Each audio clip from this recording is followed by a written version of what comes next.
Yang terhormat Bapak-bapak, Ibu-ibu, salam Pancasila.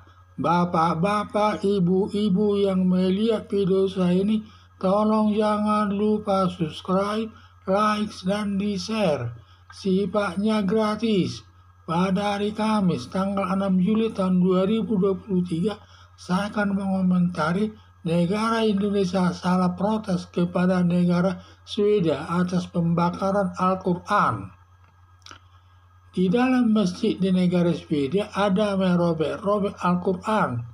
Pria yang melakukan pembakaran serta merobek-robek Al-Quran tersebut dan robekan Al-Quran digunakan membungkus daging babi dan digunakan juga membersihkan sepatu.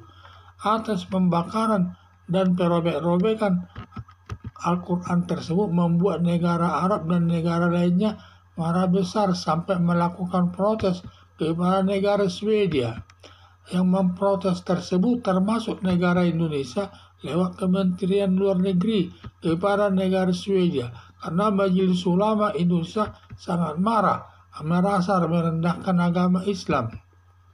Ternyata yang membakar dan merobek-robek Al-Quran di masjid Swedia tersebut ternyata seorang laki-laki Arab yang datang ke Swedia menjadi warga negara Swedia dan sampai saat ini diduga masih warga negara Irak.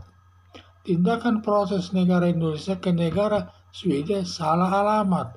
Seharusnya memprotes negara Irak agar ditangkap dan dibawa ke negara Irak untuk dihukum.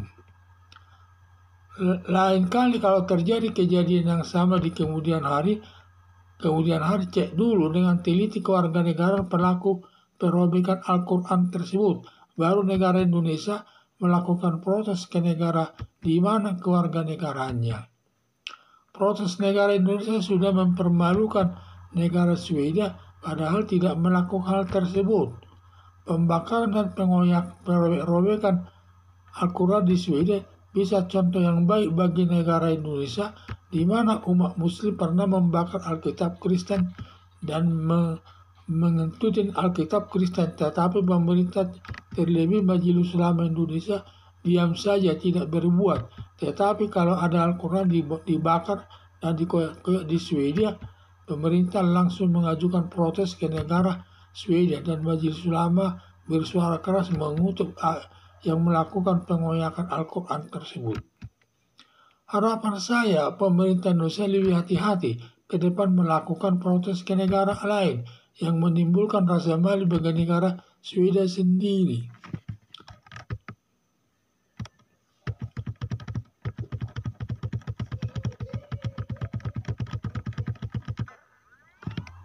Pria yang melakukan pembakaran serta merobek-robek Al-Quran tersebut dan robekan Al-Quran digunakan membungkus daging babi dan digunakan juga membersihkan sepatu.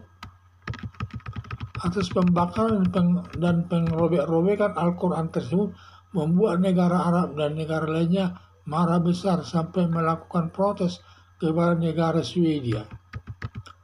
Yang memproses tersebut termasuk negara Indonesia lewat Kementerian Luar Negeri kepada negara Swedia karena Majelis Ulama Indonesia juga sangat marah merasa merendahkan agama Islam. Ternyata yang membakar dan merobek-robek Al-Quran di masjid Swedia tersebut adalah seorang laki-laki Arab yang datang ke Swedia menjadi warga negara Swedia dan sampai saat ini diduga masih warga negara Irak. Tindakan proses negara Indonesia ke negara Swedia salah alamat. Seharusnya memprotes negara Irak agar ditangkap dan dibawa ke negara Irak untuk dihukum. Lain kali kalau terjadi kejadian yang sama di kemudian hari, cek dulu dengan teliti kewarganegaraan pelaku perobekan Al-Quran tersebut. Baru negara Indonesia melakukan protes ke negara di mana kewarganegaraannya. Protes negara Indonesia sudah mempermalukan negara Swedia padahal tidak melakukan hal tersebut. Pembakaran dan pengoyakan Al-Quran di Swedia bisa contoh yang baik bagi negara Indonesia di mana umat muslim pernah membakar Alkitab Kristen dan mengentuti Alkitab Kristen, tetapi pemerintah terlebih Majelis Ulama Indonesia diam saja tidak berbuat. Tetapi kalau Al-Quran dibakar dan dikoyak-koyak di Swedia, pemerintah langsung mengajukan protes ke negara Swedia dan Majelis Ulama bersuara keras mengutuk yang melakukan pengoyakan Al-Quran tersebut. Harapan saya, pemerintah Indonesia lebih hati-hati ke depan melakukan protes ke negara lain yang menimbulkan rasa malu bagi negara Swedia itu sendiri. Sekian dan terima kasih.